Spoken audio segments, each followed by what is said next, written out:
नमस्ते मित्रों। आज हम अपने इस वीडियो में चर्चा करेंगे कि सृष्टि की उत्पत्ति कब हुई और सृष्टि का कालखंड कितना है, अर्थात सृष्टि कितने दिन तक चलेगी। तो इस पर चर्चा करेंगे। साथ ही साथ यह जानेंगे कि इसको लेकर के क्या अवधारणा हमारे बीच में प्रचलित है। यानी सृष्टि उत्पत्ति को लेकर के अगर धार्मिक मान्यताएं की बात करें तो अब्राहमिक मजहब के लोग सृष्टि को लगभग 6000 साल पहले मानते हैं, कोई और मतांतर के लोग कोई 10,000 साल पहले, कोई इतने लाख वर्ष पहले। इस तरीके की विचारधारा हमारे बीच में प्रचलित है। वहीं वैज्ञानिक अवधारणा यानी सिद्धांत की बात करें, कोई 10 करोड़ साल पहले, कोई 10 अरब साल पहले, कोई 13 अरब साल पहले, इस तरीके के विभिन्न प्रकार के सिद्धांत हमारे बीच प्रचलित है। लेकिन एक मत यानी एक सिद्धांत हमारे बीच में देखने को नहीं मिलता है। तो आज हम आप लोगों के बीच गणितीय आधार पर सिद्ध करेंगे कि सृष्टि की उत्पत्ति कब हुई, और यह जो ज्ञान है, यह जो सिद्धांत है, हमारे वेदों से निकल करके आया है। तो सृष्टि की उत्पत्ति जानने से पहले हमें युग और मनवंतर को समझना पड़ेगा, और जो सृष्टि का कालखंड है वह 14 मनवंतरों में विभक्त है। यानी 14 मनवंतर अर्थात 1000 चतुर्युगी, जिसका अगर हम कालखंड निकालें तो यह सृष्टि 4 अरब 32 करोड़ वर्ष तक चलेगी, जिसको ईश्वर का यानी ब्रह्मा का एक दिन भी कहा जाता है। इस पर हम चर्चा नेक्स्ट वीडियो में करेंगे। लेकिन हम यह जानेंगे कि सृष्टि की उत्पत्ति कब हुई, जिसको लेकर के विभिन्न प्रकार के मतांतर के लोग और विभिन्न प्रकार के वैज्ञानिक सिद्धांत हमारे बीच में प्रचलित हैं, और कोई सटीक प्रमाणिक सिद्धांत नहीं है। तो आज हम आप लोगों के बीच में सटीक और प्रमाणिक और वैज्ञानिकतापूर्ण तथ्य गणितीय आधार पर सिद्ध करेंगे कि सृष्टि की उत्पत्ति कितने दिन पहले हुई, कब हुई। तो सबसे पहले हम चर्चा करते हैं युग की, क्योंकि सृष्टि को जानने से पहले हमें युग और मनवंतर को जानना होगा। युग में कलयुग, द्वापर युग, त्रेता युग, सतयुग, अर्थात सतयुग जिसको कृतयुग भी कहते हैं, फिर उसके बाद त्रेता युग होता है, फिर उसके बाद द्वापर युग होता है, फिर कलयुग होता है। इसका भी नामकरण जो है ये गणितीय आधार पर ही हुआ है। अर्थात कलयुग का जो कालखंड है 4,32,000 वर्ष, वो अगर हम 2 से गुणा करेंगे तो द्वापर युग आ जाएगा, 3 से गुणा करेंगे तो त्रेता युग आ जाएगा, 4 से गुणा करेंगे सतयुग यानी कृतयुग। तो 4,32,000 वर्ष में अगर हम 2 से गुणा करते हैं तो 8,64,000 वर्ष निकल के आता है। यह जो है द्वापर का कालखंड है। और उसी कलयुग के कालखंड में यानी 4,32,000 वर्ष में हम 3 से गुणा कर दें तो 12,96,000 वर्ष यह त्रेता युग का कालखंड निकल के आता है।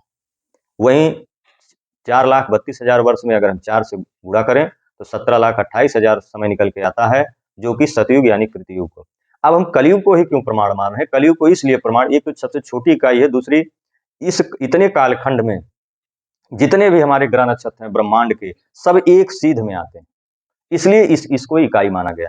इन चारों युगों को मिला करके एक चतुर्युगी बनता है। तो एक चतुर्युगी का जो समय होता है 43,20,000 वर्ष होता है। वहीं मनवंतर की बात करें तो एक मनवंतर में 71 चतुर्युगी होते हैं। 71 चतुर्युगी का अगर कालखंड देखें, समय देखें, तो 71 गुणे, अगर हम एक चतुर्युगी में कालखंड को देखें तो 71 गुणे 43,20,000 वर्ष से गुणा करेंगे तो 30,67,20,000 वर्ष होते हैं। अर्थात एक मनवंतर में 30,67,20,000 वर्ष होते हैं। अब इसके प्रमाण कहाँ मिलते हैं? कहाँ ये जो हमें अपनी बात में कह रहा हूँ, ये कहाँ कैसे है, किस आधार पे कह रहा हूँ? तो हमारे यहाँ जितने भी प्रकार के कर्मकांड हैं, चाहे शुभ कर्म हो, चाहे अशुभ कर्म हो, या कोई भी पर्व हम मना रहे हैं, तो उसमें यज्ञ करने का विधान यदि हम करते हैं, तो उसमें सबसे पहले हम संकल्प पाठ पढ़ते हैं।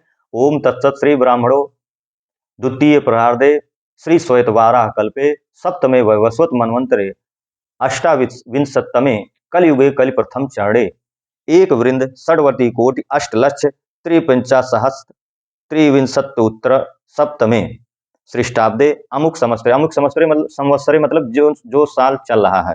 अमुक आयने मतलब सूर्य दक्षिणायन में है कि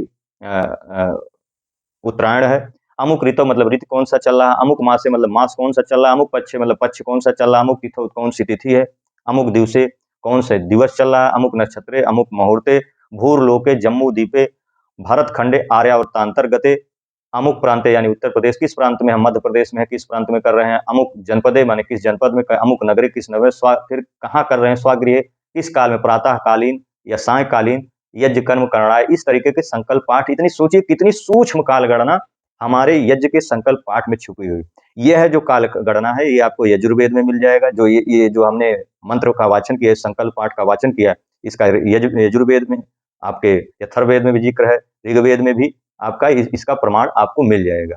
अब आप देखिए, इसमें जो शब्द कहे गए हैं, शुरुआत में आप देखिए, द्वितीय प्रहर, दूसरा पहर चल रहा है।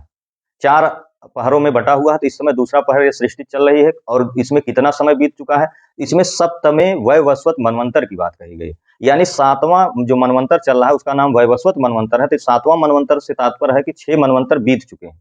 अब 6 मनवंतर बीत चुके हैं, तो एक मनवंतर में जो समय होता है 30,67,20,000 वर्ष होता है। इस प्रकार अगर हम 6 मनवंतर बीत चुका है, तो 6 गुणे 30,67,20,000 वर्ष से अगर हम गुणा करेंगे, तो हमारा जो कालखंड निकल के आएगा 1,84,03,20,000 वर्ष निकल के आएगा। ये मतलब 6 मनवंतर का समय जो बीत गया है, ये निकल के आएगा।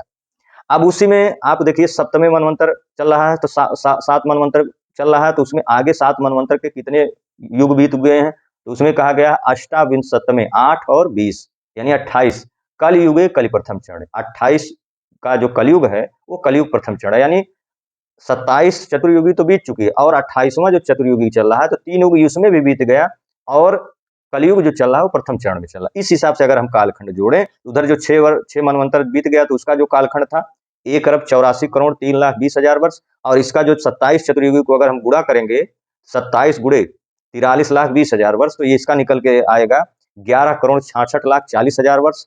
और 3 युग बीत चुके हैं, तो सतयुग बीत चुका है, त्रेता युग बीत चुका है, द्वापर युग। सतयुग का जो कालखंड होता है 17,28,000 वर्ष, त्रेता युग का जो समय होता है 12,96,000 वर्ष, और द्वापर का जो समय होता है 8,64,000 वर्ष। इनको जोड़ देंगे तो 38,88,000 वर्ष ये निकल के आते हैं। तो और इसके अलावा जो कहा जाता है कलयुग कलि प्रथम चरण है, तो कलयुग जो प्रथम चरण में चल रहा है, इसका जो समय है 5,124 वर्ष। यानी अगर कुल जोड़ दें, 1,84,03,20,000 वर्ष, 11,66,40,000 वर्ष और 38,88,000 वर्ष और 5,124 वर्ष, इसको टोटल अगर हम जोड़ दें, तो टोटल जो समय आपका आएगा 1,96,08,53,124 वर्ष हो गए हैं सृष्टि को बने। यानी सृष्टि उत्पत्ति 1,96,08,53,124 वर्ष हो चुके हैं सृष्टि के उत्पन्न हुए। ये सटीक काल गणना आपको किसी भी न वैज्ञानिक सिद्धांत या किसी भी धार्मिक मजहबी विचारधारा में आपको मिलेगी। अब ये वैदिक जो हमारे धर्म ग्रंथ हैं, इसमें यानी वेदों में जो ये आपको मैंने आपके बीच में मैंने गणितीय आधार पर रखा, आपको कहीं भी इसमें किसी भी प्रकार के लेस मात्र भी त्रुटि नहीं आई। और इसके अलावा सृष्टि अभी 4 अरब 32 करोड़ वर्ष ये चलती है। अगर उसमें से आप निकाल देंगे, इतना साल निकाल करके, तो लगभग अभी आपकी सृष्टि जो है 2 अरब 33 करोड़ वर्ष आपकी चलेगी। 2 अरब 33 करोड़ कुछ वर्ष ये सृष्टि आपकी चलेगी। ये सटीक कालगणना किसी भी प्रकार के विचारधारा या किसी भी प्रकार के वैज्ञानिक सिद्धांतों में आपको नहीं मिलते हैं।